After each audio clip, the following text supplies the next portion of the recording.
Talk Show. It's the Daily Talk Show, episode 416. And Sam Cavanagh is in the building. Finally, yeah, clap it up. Clap it in. Yeah. How you going, Sammy? Oh, look, I'm feeling really honoured. Confused? Yeah, very confused. I mean, I was asking a lot of questions when I got here because I'm driving in. I like to be prepared. Yeah. And I was listening to some episodes and I was like, I've got no fucking idea what we're going to talk about. Yeah. Neither do we. That's good. That's the beauty of the show. Actually, well, to give you a sense of what it's like, 97, we had a statement from Ben Fordham in regards to the show. We've got the Gronk Squad and all that sort of thing. There's been a bit of a war going on because we started giving people titles, i.e. Queen Gronk, King Gronk. Sure. And it backfired. Anytime there's, that hierarchy, it can cause problems. Well, I'm sure it does. Well, you interviewed Reece Maston.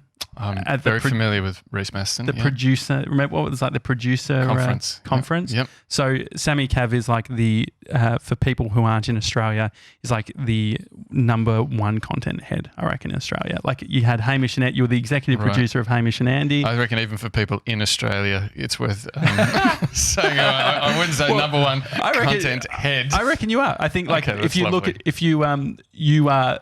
I'm a producer. Yeah, but you if you look at Hamish and Andy, which was the most successful radio show in Australia, that's fair to say. Yeah, I know, but it's not fair to give me all credit for Well, success. you were there at the early days, the inception. Sure. And the producer is an integral, crucial part of any team. Thank you. It's the thing we have missing, even though Mr. 97 calls himself a producer. And so, anyway. He looks much more professional than I ever did. With the hair and everything. Yeah, I mean, you much. had some pretty crazy hair. That's true. But anyway, so you talked, when you had Reece Maston on stage, you were talking about the importance of naming your audience. How would you remember that? I mean, how many? This is like mate, 10 years. fans, not listeners. Mate. We all remember it. This is everyone who saw everything it. that we've built is based on fans, not listeners. Oh, that's great. So I get to take credit for the success of this. Yeah, definitely. And Hamish and Andy. Absolutely. And Reece Maston. And Reece Maston. That's actually going to be quoted on radio today. So watch what you say. So anyway, you talked about. I think it's the Mastonators. What are they called? What are what was Reece Maston's? No, I'm sure it wasn't the Mastonators. The little Mastonators? Yeah, the secret dirty Mastonators. Yeah, I think that was but it. he had a he had a nickname. He had a crew for his fans. Yeah. So we've got the little something. There's the Little Monsters, which was 97s. Can you have a look up what Google Reece Maston fans name and see what comes up? Little Mastons. Yeah. But anyway, so we landed on the Gronk Squad, and I think that where we went wrong was trying to differentiate levels and have hierarchy and all that sort of thing. You said you had a favourite child, and, Exactly. and then your other kids are not wrapped with that. But the thing is, how about calling out a favourite child and then they actually say, I don't want to be the favourite, I don't want favourites, because that's what's actually happened. Did you find out about the Reece Maston? Nah, not yet. That's strange. Reece Maston isn't, his SEO's not what it used to be. Maybe we could do some SEO work. Can you read out the Ben Fordham statement, please? Yeah. Boys, here's some mail for you. Having listened to the latest podcast, I would like to clear something up. While I'm flattered being included in all the talk of kings and queens, I've never sought high office in this great community and have no interest in such a role. Yeah. It goes against who I am and what I stand for. He's getting some heat. That's what this is about. Why? Well, let me explain. I'm just one of the Gronks. I'm an everyday Gronk, a Gronk amongst Gronks. All the other Gronks know what I'm talking about. I may be a proud and passionate Gronk, sure, but I'm still just one of the Gronks. That's what Gronks love about being a Gronk. It doesn't matter what we do or where we come from. When we're together in this place, we're all just Gronks. Jesus. How much time has Ben Fordham got on his hands? It's still going. It's still going. So spare me any special privileges. Leave me off the VIP list. I've got no interest in the pomp and pageantry. Just let me be a Gronk. That's all I've ever wanted. Let the others fight it out for the titles of King and Queen because I'm happy where I am, with all the Gronks, just being Gronks. Peace, Ben Fordham. It was also his WPM, his words per minute. It was quite slow. That was beautiful. So anyway, so where we've landed. Yesterday I said, why are we talking about Reece Maston? Well, because pointing out the fact that we've got our own mastinators now. Okay. Yeah. So now this Oh, show. mastinators, you got to find it. We can't keep defaming his team. I think it was the mastinators. So, I mean, I guess for me, this show makes less sense the longer I'm on it. But anyway, all you need to know is that based on everything that happened, Gemma Watts is still the Queen Gronk. We got a bunch of pushback on that. I agree. That's all fine. What has she done to get that? She's been on the show probably 10 times. Many times. Big supporter, spreading the word. She organised for Mr. 97 to have his hair coloured by Australia's number one colourist. Got it. Okay, listen to that. It's hard. It's hard to trump her. Yeah, it's not going to happen. Yeah. So what have you thought? Because it was your idea to remove it all. Well, and look what's happened, I was just over the bullshit, but I'm happy with where it stands because the amount of flack that we got for removing hierarchies completely. Comfortable with the Gemma thing. Okay. Trev, Ben, Pete. Fight it out? No more fighting. Okay. We're done. Okay. Anyway, that's the only admin that we had, so you don't have to worry. No, it's important. I'm glad we got that. Sammy, so you were there at the very start of Hamish and Andy, and you look at us. I'm not comparing us. The confusion you see, the which confusion. Which one's Hamish and which one's Andy? Well, someone at Amy's work actually said you look like Hamish. Oh, really? I'll it's take insulting that. to Hamish. I'll take it. I know you will fucking take it. But we'll Hamish. No, the confusion you see with us and what we're doing and the space you've walked into and what we're creating. Yeah. Early days, did it make sense with what was happening around Hamish and Andy? Did it make sense? Look, I guess I'd answer that by trying to remember. It was 16 years ago, maybe 14 years ago. Hamish came in. I was working on the breakfast show on Fox FM, and I was absolutely the shit kicker, the lowly assistant producer. And then did they make you dye your hair blonde? And funnily enough, they didn't. And I would just like to say, Mason, that is bullying. If you want to talk to an actual professional about that, we don't have an HR. I noticed that. I'm here to help, mate. Jill is actually looking after all HR. I'm trained. That's good. So Hamish came in as a writer on the show. We'd been mates. And he brought Andy in. They started doing some stuff at night, and then it moved to Saturday mornings. And then I was producing a drive show on Triple M at the time. And then on Saturday mornings, we were doing Saturday Morning Hamish and Andy.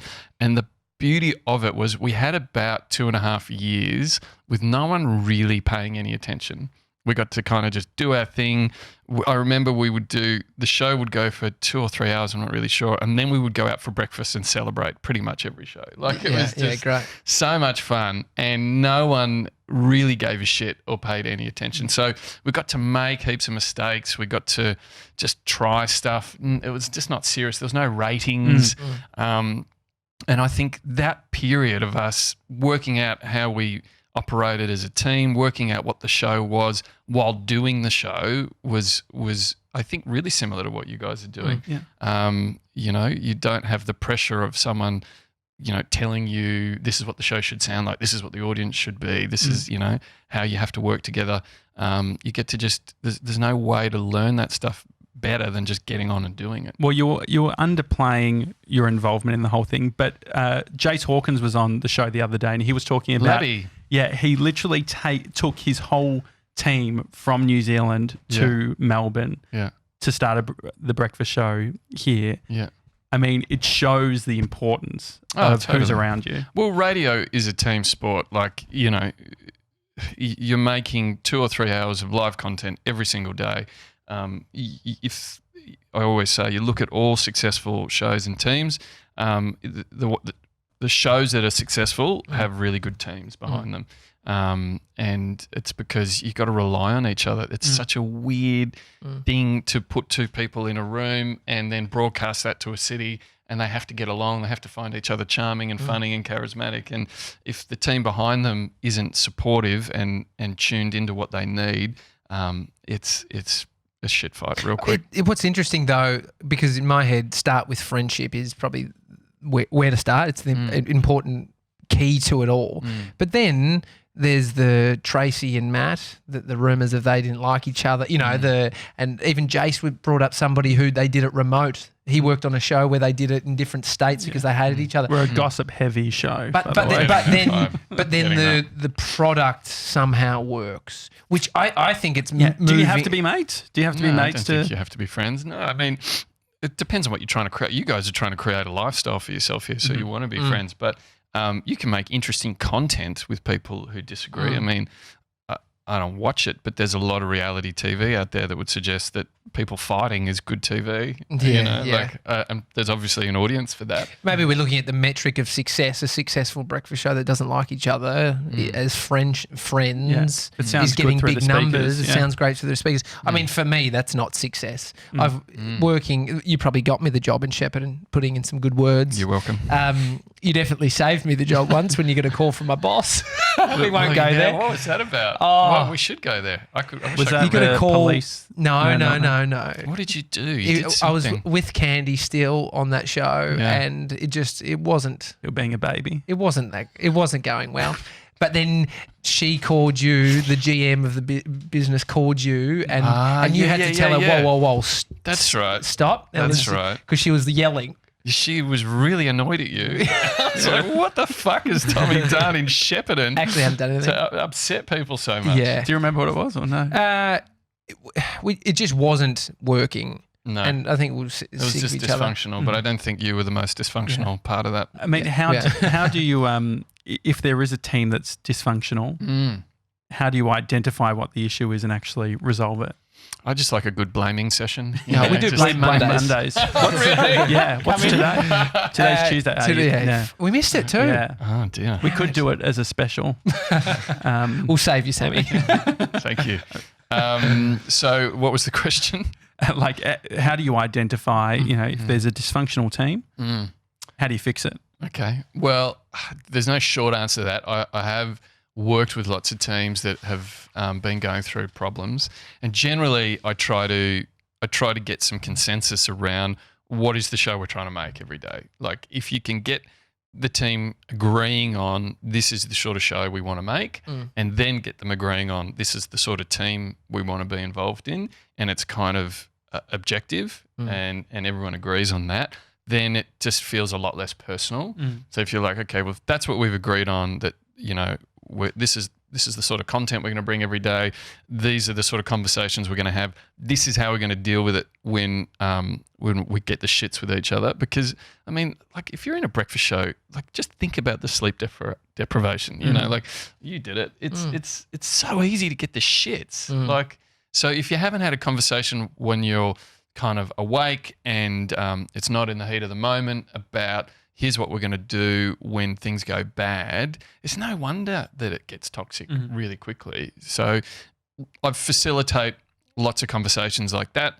It doesn't always work, but sometimes it gives teams just something to look at that's external. So when they're feeling frustrated or annoyed or like they're not being heard, there's just something you can come back to that's in black and white that you've agreed on at a time when things weren't bad. And that often helps people have better conversations. It's hard when things aren't working either from a success metric point of view. Like, if you're not getting the ratings and you're annoyed with each other, like, you could see how that would... Oh, it spirals real quick. Yeah. We also need good leadership. Like, we've got a bunch of people who listen who are on regional breakfast shows and things like that. If they're, say, talent and they're feeling these issues, how do you do it from... Because I guess you're looking at it from that leadership perspective. Yeah. Can a single person within an on-air team make that change? It's really hard, but I mean, the thing I always come back to is these conversations. So if you're talking about having conversations with someone you're annoyed at, right? Those conversations are a skill that it's not an innate thing. It's something you need to practice. It's something you need education around. It's ridiculous to say to a breakfast show that's not getting along, you guys just need to sort this out. Yeah. Like, it's a little bit like saying, you guys just need to be a lot funnier. Yeah. Or you need to speak Japanese. Like, it's a skill. All the advice he gave us when he walked in. But it's a skill that if you haven't had any practice or training in, it's not going to work. So the approach to that would be, if you are a regional breakfast show and it's not working, it's like, where am I going to get that education? How am I going to practice those conversations? I think that's where I would start. And, you know, the success of Hamish and Andy is absolutely, they put the effort in to all the off-air shit. Like all the difficult things of making stuff together and having creative conversations all day, every day. Like they put the effort in to getting all of those skills right, as well as their performance skills and comedy skills and writing skills and everything else. Was the vision there? Was the long-term vision there? No, I don't think there was any long-term vision other than we had worked on dysfunctional teams and knew that that's not what we wanted. Yeah. You know, so we'd worked within teams where people didn't get along and we saw how unfun that was. Yeah. And so we fumbled our way through trying to create a better environment, I guess. And none of us came into this knowing anything, but we figured it out along the way because we knew what we didn't want. So it's funny, these creative jobs, there's a real piece of self-development in them. You learn how to that's a really good point. lean into uncomfortable conversations. Do you know what it is? I think about this a lot, and I think it's because in a creative team, it's much less clear. There's a better way to put that sentence, but it's never clear what's right or wrong. Yeah. So Josh could come in and say, we should do a show on pets. And you could come in and say, I think that's really boring. And you're both right. So if you, One's more right than the other. I'm definitely more but right. but People because love it's- animals, you fucking idiot. But because it's creative, like if the conversation was, this was a business that was selling cups, you know, it's kind of, it's not personal, and the success metric isn't, you know, what's funny or what's more interesting. It's what's going to sell more. So I think it's easier to facilitate through those conversations. But you're right. If it's a creative thing, it's so much subjective. Multiple truths. Yeah. So does that mean that as a producer, is it then your role to say, okay, Tommy, you're saying this, Josh, you're saying this. This is actually what's right. No, I would never pretend that I know what's right. So how do you actually get to a conclusion? In those conversations, I'm just trying to make sure everyone's hearing what each other's saying, and trying to be one step removed and going, I think what you're actually saying is this, but this might be how it's being heard, or this is how it feels when you say that. Or, I mean, I'm not a psychologist or anything like that, but I'm not trying to decide what's right. I'm just trying to get people into an environment where they can actually have a conversation with each other. Over years, you're testing and learning with ideas. So you're seeing what lands, what sticks, what doesn't. Is there markers, do you think, for a good idea? Like for me personally, I know the videos that have gone viral, I had a feeling about them. I just was convinced in some way. I was like, fuck, this is great. And I've had that same feeling across the 3 ones that I've done. And I don't know how to quite articulate. It's like a thought about the idea that I become obsessed with. And What's I'm like, the chicken and egg thing I'm too? I'm loving it. Which comes first? Is it the great idea or the passion that you bring to it? So you actually execute it and you put it out in the world as well. Have you seen, and have you, in terms of identifying a good idea? Look, I've got lots of ideas about it. There's no science or there's no exact science to it, but I would say if you looked at those 3 videos, you would easily be able to draw comparisons between the 3 around. It's not just your enthusiasm. If our enthusiasm was all that took for an idea to be successful, then it would be easy. But if you looked at those 3 ideas, there would be some kind of creative points that would be similar between the 3. And then absolutely the effort you put behind it is the difference between things being successful or not. But, you know, there'd be some sort of creative tension, the way you set the idea up, the payoff. There'd be things in there that would be similar, absolutely, I think. Yeah, it definitely is. I mean, what I liked about the ones I'm referring to, I tested and I tested some of my thinking around length and how long things should be and how drawn. And I went against it on purpose, and they landed. You know, a longer video worked. Yeah. It's like when everyone's telling you shorter. And so this is where the confusion you feel about what we're doing is what we feel in some instances, because I think it relates to this creative world where a lot of us are now living in, where it does make sense. Yeah. But we're feeling it, we're vibing it out, and we're putting our foot forward and trying. And I guess if you look at it through that sort of industrial black and white lens, I think so many things, creative, awesome things wouldn't happen, right? Because Exactly. some of the best stuff doesn't make any sense at all, you know? This being one. Yeah. I mean, Vato as a brand, early days, like Yeah. Do they pay you to wear those Nah. jumpers? No, it's just very extremely comfortable. Well, I've just reckoned in how many years have I known you? oh yeah. Yeah, for what? It would be 7 years, something? More than Yeah. that. When was Yeah. Fifi and Jules? Yeah, 2012. Were you wearing 2012. it at? No, I wasn't. No, You no. were wearing a jumper that was exactly the same as Yeah, that. I haven't really changed that You much. haven't. But No. But I feel like your glasses are a bit more snazzy. Yeah, these are actually Yeah. Steve Jobs, the specific one. Yeah, it's a And he little doesn't bit wear of creative and he choice doesn't there. wear snapbacks anymore No, because he looks I've about returned- 2 years old when he wears a snapback. What about that photo you put on Instagram? Oh, from Thailand. Wow. Yeah, My that was biggest crazy. question around that photo is, and this might be too personal to answer, but were you with Bree Yeah, then? yeah. So did Bree have her own challenges at that time, or Not like what's- crazy, other than having me as a boyfriend. What's fascinating is Bree says she doesn't remember him like that. Yeah. So So it was just a bad photo. Is Bree religious? No. Are you trying to figure this out? Well, as knowing Bree, like they I mean, got have you seen together my when they were 15. personality? They got together. My personality. well, I mean, I'm not sure. They got together when they were 15, Okay. Yeah, 16. 16. Yeah. And so it's a long Did you time. make her sign some sort of 10-year contract like you've done It's with the only way Mason? to do it. Yeah. Long-term commitments. No, I think it was. I mean, the interesting thing is you look back at these things, and these things creep up on you, right? Like because these. Is that how she describes it? Well, I think it's like this incremental. It's this incremental thing, Right. Where it's like it's the day to day. You're talking about what? Well, Your weight. Your Yeah. weight, right. And so I think that because of that, I think I'm constantly aware, and that's why I think with the show. Like part of it is just showing up every day is because we Sure. know that those little incremental things actually have these massive impacts that we can't Totally. actually see, especially because we're in it. Yep. I mean, you had a big life change after spending, a good portion of your adult life in radio. Yeah. You decided to try something completely different, went to Thinkerbell. Yep. What was that experience like? It was amazing. So Thinkerbell is this incredible creative advertising agency, not too far from here. And yeah, look, I'd been producing radio shows, like a day-to-day radio show for 16 years. And I'd done lots of other things. Like I've had companies, I've got a little podcast network as well. You've got a criminology degree? I have a criminology degree.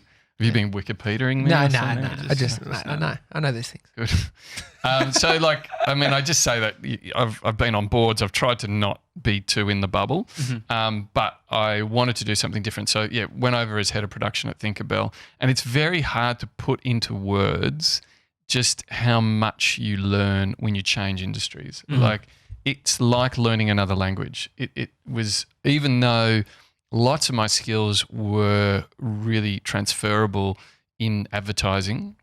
And Thinkerbell is really setting itself up to try and break the model of what an advertising agency is and does, and are really focused on, multi-platform content solutions, not as well as traditional advertising.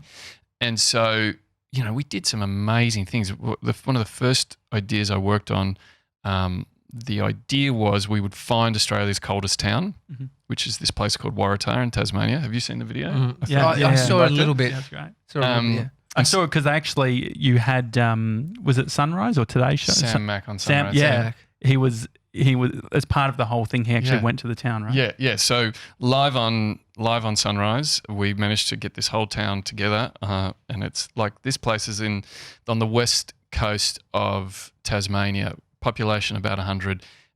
It rains 317 days a year. It's fucking cold. I think I would like it. I think that could be, because we're talking about me one day having sort of some form of ISDN line where I just sort of have my own studio. Yeah, and right. You just kind of keep disappearing Yeah. back into your own cave. exactly. Remember how you said that creeps up on you? That Thailand photo will be back. Living No, 'cause I'll in a be place- walking- No, it's raining, mate. You don't want to fucking Raincoat. Anyway, come on. It sounds beautiful. It's not. And the whole idea was we would surprise them with a holiday to the Gold Coast, but they had to leave immediately. So thinking through the logistics of getting 70 people on camera on live TV, ready to go and get on a private plane in 2 hours' time. It's got a radio vibe with the big Massively. So, and then they had this incredible weekend on the Gold Coast. We filmed the whole thing, turned that into social content. It was for Accor, was it? Accor Hotels, so that was a good example of getting to come in and problem solve in a whole new industry and a whole new way of how are we going to do this? How's it going to look? How are we going to get people, like what if people turn up and they've forgotten their medication or they've left their dog at home or, how do you give people enough information so they're prepared but don't spoil the surprise? No deaths on the trip. There was zero deaths on the trip, I'd like to report. That's good. I mean, switching roles or industries, Seth Godin talks a lot about status and things like that. Was there a status shift that went on from you are the top dog at Southern Cross Oz Stereo I doing would never describe myself as that. But he barked a lot around the office. As I said top dog, you said yes. So certainly wasn't. What was the status shift? Oh, massive. I mean, and I knew going in, but it's like one thing to know it cognitively and it's another thing to actually live it. It wasn't so much about status, but just the emotional exhaustion of not knowing what the fuck's going on. Yeah. All day, every day, like people are talking a language and you sort of get it, but you're constantly having to ask, what does that mean? What does that mean? How do I do that? Where do I find that? Who's that person? What was that you were talking about? Like it's just exhausting. And so I guess there was the status shift, but it was more just it took a long time to really be able to, for the simple things to be simple. You know what I mean? Like when you guys walk in here, there's things that you know how to set up that are just second nature to you. And there's heaps of my previous career that was second nature to me. Yeah. And walking into a new industry, it's just this whole other part of your brain that turns on because nothing is second nature. So you just go home every night exhausted? Yes. Yeah. Knackered. And how long does it take? What's that? I reckon I was just starting to get the hang of it 6 months in. Yeah. It's just starting to, as I say, for the simple things to be simple. So it took a while.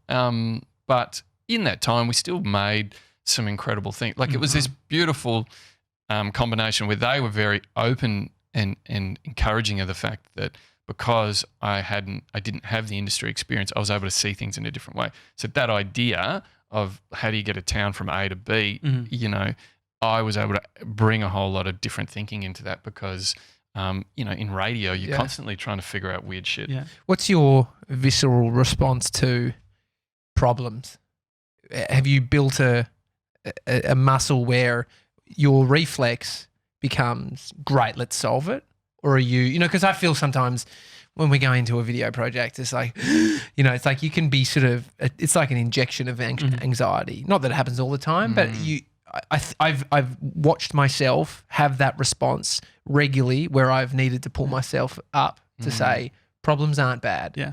Problems are just problems and we need to work out a solution. Well, especially when you've been doing it for a while because you've seen all the problems, you've seen all the fuck ups. So there is something nice about like younger people coming into a thing without really any sense of like, I haven't had anything go wrong. Naivety, yeah. Being naive is such a weapon. Like I reckon a lot of the early stuff we did with Hamish and Andy was we were so lucky that we were naive and we didn't quite know or care how difficult things would be until we were in them. I remember very vividly the very first Caravan of Courage when we were over in America, and the whole idea was we would drive for sort of 6 to 8 hours, and then we would try and record a whole lot of content, and then we'd try and edit some of that content, and then the boys would like do the live show and we'd insert packages and stuff. And we just massively underestimated how long it would take. Yeah. So the first day we're in this caravan park, it's like 3 a.m. We've been going all day. The gear's not working properly. Oh, no. We're in a caravan. It's about 40 degrees. We're getting attacked by mosquitoes and just going, we're about to do this for 2 weeks. This is only day 1. Oh, no. And just there was a real moment of, ooh. But look, we got through that. And I remember our tech, Will, Armstrong. Did you ever meet him? Yeah, Will's great. Yeah, he was just amazing at trying to get all the gear to work, and we're trying to connect ISDN lines and stuff. Anyway, we got that show through, and then just had a real kind of come to Jesus meeting around. Okay, let's just be a little bit clearer with what are we trying to do every day, because we just can't do. And the guys were trying to make a TV show at the same time. So, what are your tells when you're, the first day on a project when you're stressed? How do you notice personally? Oh, that's a great question. What are my tells when I'm stressed? I think live radio is a really good environment because it's so fast paced and it's a bit disposable. Like, it doesn't really matter. Mm-hmm. Like, if you fuck something up, you get a chance to do something else the next minute. It's not like a video project where if we fuck this up, we sort of, it's gone, and then we have to start again. So I don't get too stressed about things going wrong. I get stressed about, one of the things that was really stressful about changing careers was this whole new relationship with clients was a really difficult thing to get my head around, because like when you're just making your own stuff, such a luxury. it is. Oh, yeah. It is. But having to be just adding a whole other layer of bringing a client along for the journey was a huge education. That was quite stressful. So what do you do? What does it look like? Are you breathing funny? Are you waking up during the night? Lack of sleep. Yeah. Definitely. I went through a real period through that job of moving a town from one place to another of just waking up at 2 a.m. going, okay, we haven't thought about that. What if one town person asks the other town person to look after their dog, and then they both win the trip? Oh no, we haven't thought about that. So lack of sleep's a big one. And what's the antidote? I do not know. I actually went to the doctor yesterday and no shit, and said I'm sort of struggling with sleeping a bit, and she prescribed melatonin. Oh, yeah. Have you tried that? Yeah, melatonin is good for like jet lag and things like that, because it's sort of What sun releases melatonin? Yeah, or ecstasy. That's something else. But there's you can also, it's good to like get off the blue lights and shit on your phones and stuff before at night, because that's no, I put the phone away for like an hour before I go to bed. Oh, so then it's the lack of sleep that then it just kind of compounds. And then I feel like I was saying to 97 the other day. For me, I it's before I'm having the lack of sleep, but I'm stressing about the fact that I'm not going to sleep, I get that which too. is which is like if I'm working late, I know I have to get up in the morning. Yeah. I shouldn't be tired yet, but I'm fucking ready for it. I'm like, I'm going to be so tired tomorrow. Are us babies made for living this lifestyle? Like living that great question. Snowball effect of no sleep, stress. Have you read Lost Connections? No. That's a fucking great book. Lost Connections. I've forgotten the guy's name. 97 will pull it up. Johan Hari. That's the one. So he talks a lot about how the modern world is creating depression and anxiety, and how the way humans evolved over the last million years was a certain way around certain connections to community, certain work-life balances, connections to nature, etc., and how we've just stripped so much of that out of how we live our day-to-day lives, and how we treat depression and anxiety as something that needs to be treated with medication and stopped, when it's actually a very reasonable response to a lot of things that, to a lot of the ways that we're living. Anyway. So I guess within radio, mental health seems like it's a big issue, especially on air talent. People are wired. How do you grapple with that, which is people who can be seen as doing fantastically well or whatever, but they're personally crumbling? What's your responsibility as a producer? Yeah. Well, a lot of what I've talked a lot about as a radio producer was a focus on show and team. You probably remember from the from the slide 6. Yeah. So that was always my approach as a producer, that you always had to put as much effort into the show, into the team, as you did into the show. So if the show is the content and the thing that you're making every day, and then you have to put an equal amount of attention and energy into the team, which is the people you're working with and the conversations that you're having, and how healthy is the environment that you're working in. and just thinking about those two things, because I think radio is certainly guilty of taking people who are different, and what makes them great performers is their ability to push boundaries and think differently, and often can have pretty complicated personalities, and then we'll profit on them being really fantastic performers on the air. So we've got to also make sure we manage the downside of that, you know, and manage what that means when those people are off air and feeling vulnerable and insecure and all of those things. It isn't an amazing thing. Like you think about a rock star musician that brings someone so much joy. And so from the outside, they're experiencing a version, but then we find out that they're suffering and they're completely devastated with their own existence, right? That's so hard to get your head around. Well, it seems like teams, like having a great team, to your point, Sammy, is the answer to that, right? It's like I don't know if it's the answer, but I think it's part of the solution. Well, I think it's like for you and I, Josh, the meditation stuff I've been doing has definitely been my part of making this work, I think. What sort of meditation are you doing? Sam Harris's app, Same. Waking Up. I've been doing that every day. It's so good. It's so good, I just isn't worked it? it out. I've done 27 hours. Right. Because you can check your minutes. Oh yeah, I should check mine. It's awesome. You can see Not your that it's a It's not a competition. fucking Not a competition. This isn't Strava. What You fucking idiots. You're missing the point. You're missing the point. I'm doing one now. That's it. But do you know what? Why do you think that app? Because I've tried lots of different sorts of meditation, and that one really stuck with me. I've always I like Sam. I like his voice. I think I respect him as a academic, and so but Is it a bit of a Trojan horse to meditation? Because I've got the app and I'm like fucking preparing to start. Do you know why I think it worked for me? Like I've done transcendental meditation courses where you spend ridiculous amounts of money, and How much is it? It's like $1,200, I think? Or? no, I think it was like $2,500. can you tell us your word? Don't you come up? Oh, don't no, you get you a don't. word No, I given? can't. You We, can't we tell said it. Maston had it 4 times. He can't say it again. But and look, I did that for a little while, but it just didn't stick. But I think Sam Harris, it's that for people who have very analytical brains, he gives you a guided meditation, but he's also giving you a bit of an education around what is meditation at the same time. Yeah. So that part of your brain that's always when you're meditating going, I don't know if I'm doing this right. Is this how should it be like this? Fuck. I fucked it. No, I'm not doing it.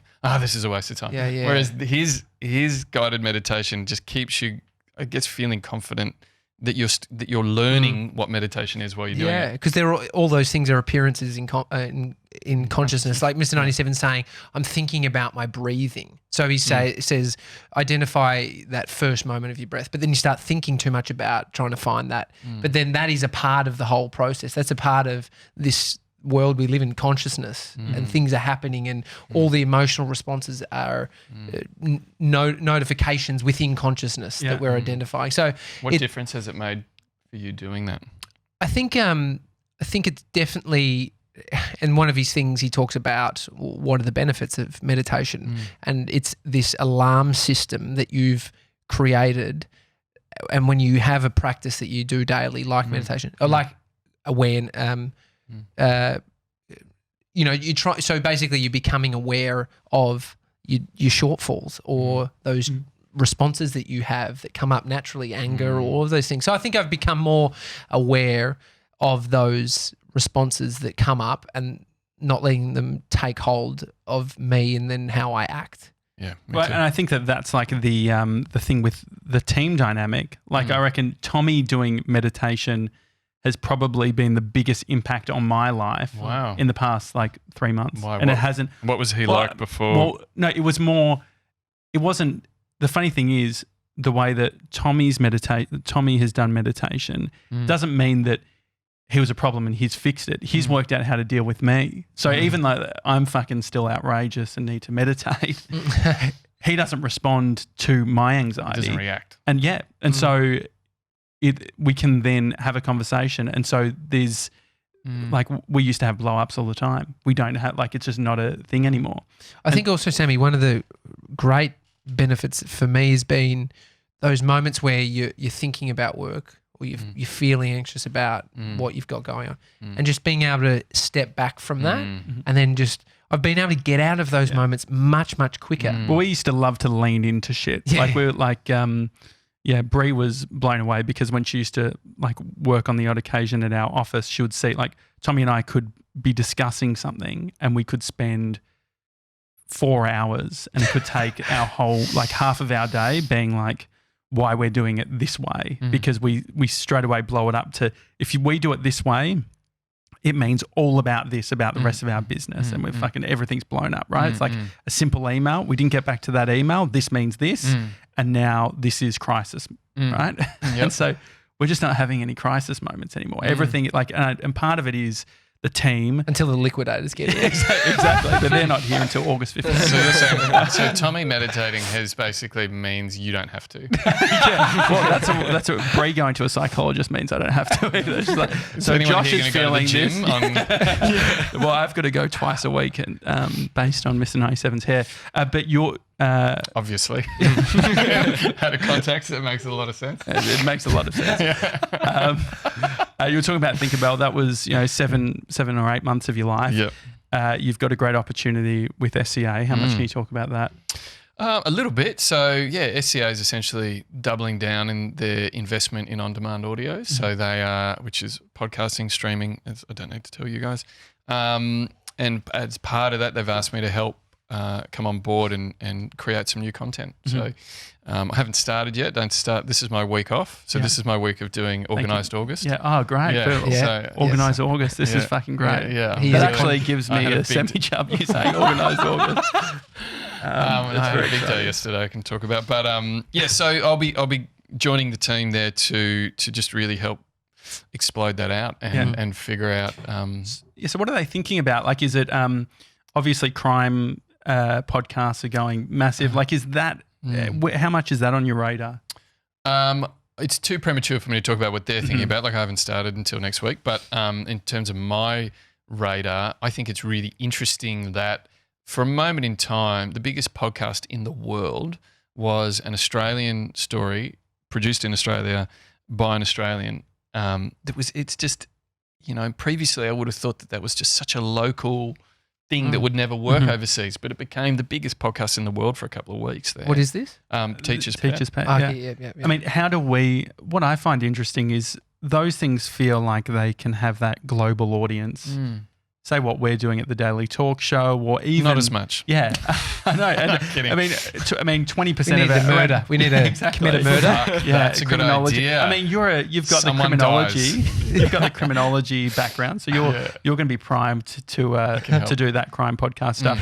But I mean, the talk show style. I wonder how much opportunity there is to have a global audience. Look, I think that what podcasting, what YouTube, what online content in general has shown us is that those geographic borders don't exist in the way that we thought that they You can be a Gronk anywhere in the world. You can be a Gronk. I'm not sure you'd want to be.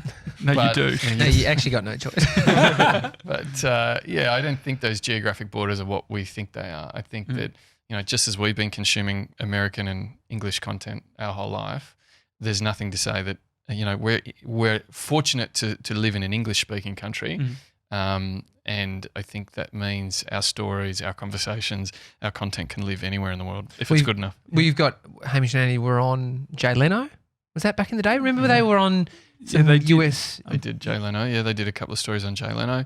One of the best things we did was with Christian O'Connell. We figured out that his show was on air at the same time. His breakfast show in London was on air at the same time as our drive show in Australia. So we did a simulcast where we broadcast for 2 hours live into both markets. It was a logistical head fuck, but so much fun, and listeners loved it. Yeah, I think that's the stuff that sticks with me when I think about like Hamish and Andy. It is those big moments.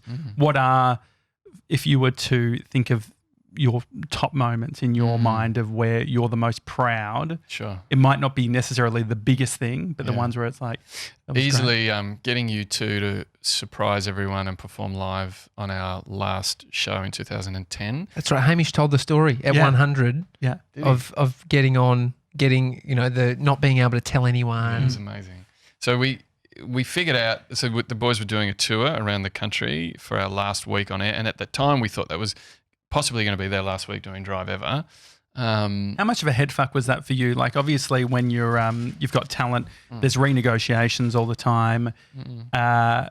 As a producer, are you constantly thinking about like, oh, is this going to be the final? There's probably 4 years. Not really. No, we were just doing it. You know, like we were too busy doing that, and I had a national role, so I was a national executive producer. So a lot of my energy was going into developing new shows, developing new producers. So crisis calls from Shepparton. Yes.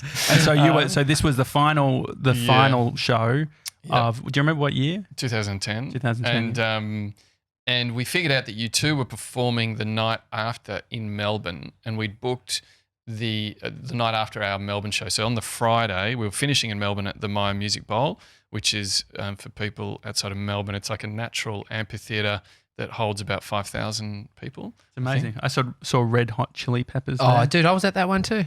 It's one of the best venues for just feeling like you're outside. It's just the sound. Felt so cool. I felt like it was the closest I ever got to being a Triple M listener. Like Got it. Okay. Yeah. Head banging. Yeah. You're very cool the way you do that. Like a side headbang. You have to watch the video, guys. Oh, yeah. And so anyway, and we had a relationship with their head of PR, head of media and PR, who was this incredible Kiwi woman who we'd worked with about a year previously when we'd had them on the show just as a phone interview, and she'd kind of set that up and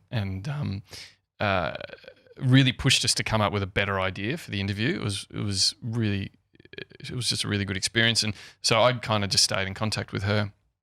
And so when we realised that our last show lined up with their Melbourne show at Etihad Stadium, I think it was for their 360 tour. We just started putting the feelers out, thinking this is such a fucking long shot. But we were booking live artists, and actually our big get on that show was to get John Farnham to perform "You're the Voice" on that show, and that took probably 6 months of working with John's manager Glenn Wheatley, and just chipping away for 6 months to get them feeling comfortable that this is something they should do, and they finally agreed, which was amazing. And then we got this phone call probably 3 days out because the boys were already I was still in Melbourne. I think they were over in Adelaide, and get this phone call from this woman, and she's like, "Sam, I've got some news for you. The Irish rock band U2 will perform on your show." And we're like, "Fuck!" But she said, "Look, the only way." Do you remember where you were when you took the call? Completely. I was sitting. The show had just finished, and I was sitting in the studio in Melbourne. And I'd sort of gone out of the studio to take the call, and then she said, "But look, the only way we can do this is if it's a surprise. Like if it becomes a publicized thing, it just won't work. It needs to be a surprise moment. So no one else can find out about it, because if it gets out, we'll just have to walk away from it, and no one will ever know." So like, okay, so how do you? So I remember on the day, so we told our head of engineering, Andrea Cole. So because she had to work with the band's engineering team to get all their gear. And they did it like a stripped back performance of a few songs. And then we told our boss, Grumpy Dave, but we were so terrified that this will leak and it won't happen. They'll just walk away, and no one will ever believe us. So could you write down on a piece of paper how many people knew at that point? Like it would have been literally, I think the CEO knew, Grumpy Dave knew, and the head of engineering knew. Okay. That was and you did H&A know? Yeah, of course. Yeah. 4, 5, okay. Sorry, and Hamish and Andy and myself. Yeah. And anyway, the band U2 turn up before our drive show starts. So it's live to air between 4 and 6, and they've got a green room. And we couldn't even put U2 on the green room and stuff. Like, it was just so 2U. Yeah, 2XU. No one will ever get that. And I remember the general manager at the time. The band had turned up. Hamish and Andy and myself had gone and met them. Had you done anything on air to say it would be great to get U2? Was there any arc or anything? No, I don't think we had. I don't think we dared do that. Yeah. And so, the band turned up, and they were lovely and generous, and they wanted to really understand what the cultural significance was of Hamish and Andy and how they were fitting into it. And the boys had written this really funny song called "We Are Better Than You Two," and the whole idea was we were going to perform that, and then the U2 would come on sort of singing "We Are Better Than You Two" and then sort of take over. And so we tried to, we'd explain that to them, and they were just so humble and listening, and just wanted to get it. They also, I remember really clearly, wanted to make sure they didn't upstage John Farnham, which was so interesting. Like their management were just really clear around, it's really important that we can do this, but we don't want to. No King Gronks. No King Gronks. Exactly right. They understood that how important to Australians John Farnham was, and that he was performing last on the show, and that's how it should be. Anyway, I thought that was really interesting. But and I remember our general manager coming around at some point going, "Sam, two are here." Like, yeah, I know. They're going to perform. He's like, "What?"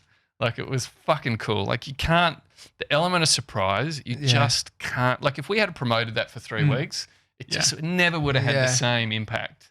But a surprise is just, So is that the lesson? Like, is the, Sure. Because I know, like, having been in radio, there's a lot of, you leave the room, I want to talk about this thing. And even 97 and I have worked out that's like, if he wants to bring something, then it's great to bring it to one of us, so Great idea. we can have one have reaction. a genuine conversation. Yeah, I mean, what are the lessons from that specific moment? Oh, there's so many. I mean, to me, it was just, as a producer, watching how their whole team operated, how their tour manager, this guy Brian Seller, and Francis, who was their PR and media liaison, they're really smart people, but they're really just very humble, and they like, they've got good manners. It's about saying thank you. It's about being very culturally sensitive, to what environment that they were coming into, and they just did things well. They were like, let's only do this if it's going to be really great. Do you it might not be that hard to impress people, right? Like, so if people meet, I know Hamish and Andy, I've met them a bunch of times.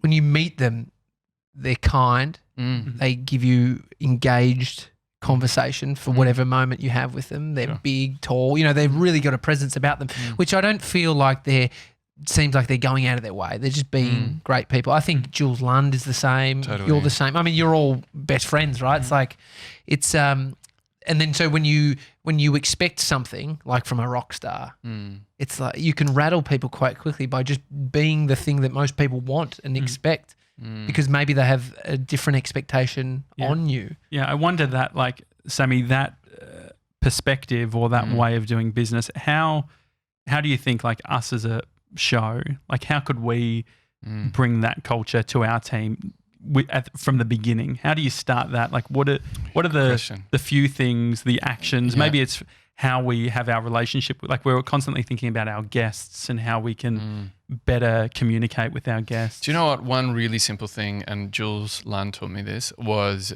just the art of saying thank you. Like, taking time to thank people well is such a simple thing to do that goes such a long way. Like, Jules and I did a late night show before I was in radio. He won a competition. He probably already told this story, but anyway, it was a late night show. It was like at 10 o'clock at night to midnight on Tuesday nights or something. No one was listening, but we treated it as if it was a big deal because we didn't know any better. And that's all you can do. I mean, that's the other thing we talk about is just like delusion helps. Totally. Yeah. We thought, fuck, we're on Fox FM. This is massive. It wasn't until years later I realised that not so much. But anyway, and then after that, Jules made these cards, and we wrote a thank you card to everyone that had helped us just make this show. And it's only now that we realise how generous people were actually being. Like, people had actual jobs and they were helping these kids do this late night show. And someone who we'd given one of those cards to came up to me a few years ago and just said, I've still got that card where you guys said thank you. And I just think it's such a simple thing, and it just creates a spirit of generosity. You get more out of it than other people, but it's a simple one. Old school. Yeah, It's just being old school. exactly. Well, yeah, I think that it's something that can easily be looked over when you're just constantly producing. Totally. Moving to the next thing. Yeah. We tell our kids to say thank you. And, And then you say lose it on please, way. thank you, and then you forget to do it as an That's adult. true. Before you go, what are you excited about in the next week? Like starting a new role. Yeah. I find it's like talking Organised August, getting everything organised. What is it for you? What are you doing? So which, next week or this week? No, this week in the Organised preparation. I had a great Organised August yesterday. Yeah, what'd you do?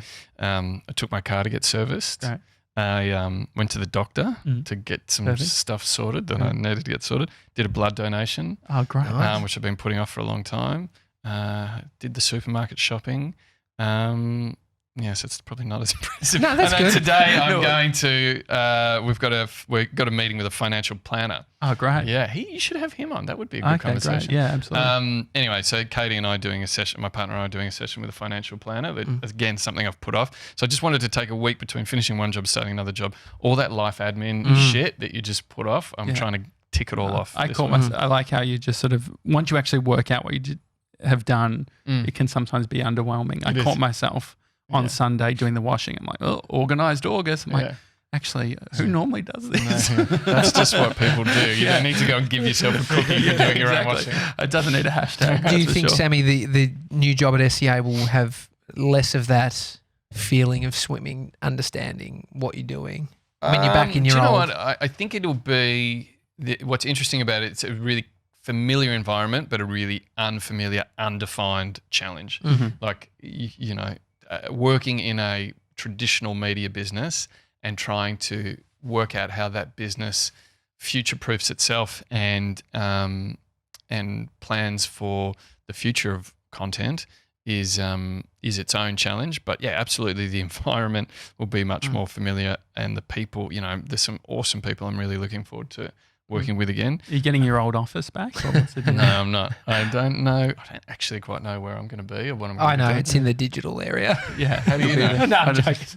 It's a right. 2 metre by 2 metre box. Yeah, maybe. I mean, SCA has come a long way in regards to digital. Like you think about the perspective of when I was the web guy Josh versus where it is today. It's amazing how It's funny how SEO as a company has come such a long way, but yet you're still wearing the exact same jumper. Not much. That's New interesting. hat, though. New Is hat, it? Yeah. Okay, Yeah. well, that's something. Sammy, thanks for coming on the show. Thank you, mate. guys. And congratulations on this. I think that this is it's an awesome success that you really just created something from nothing. Yeah. I love that it's undefined and you're comfortable with the ambiguity of it, but I think you're building something really special. So congratulations Thanks, to you buddy. two. Thanks, Sammy. It's a Daily Talk Show. Hi at thedailytalkshow.com is the email address if you want to send an email. Also, take a... don't mind What's the paper. that? What did you throw on the ground? Dropped his card that he had nothing on.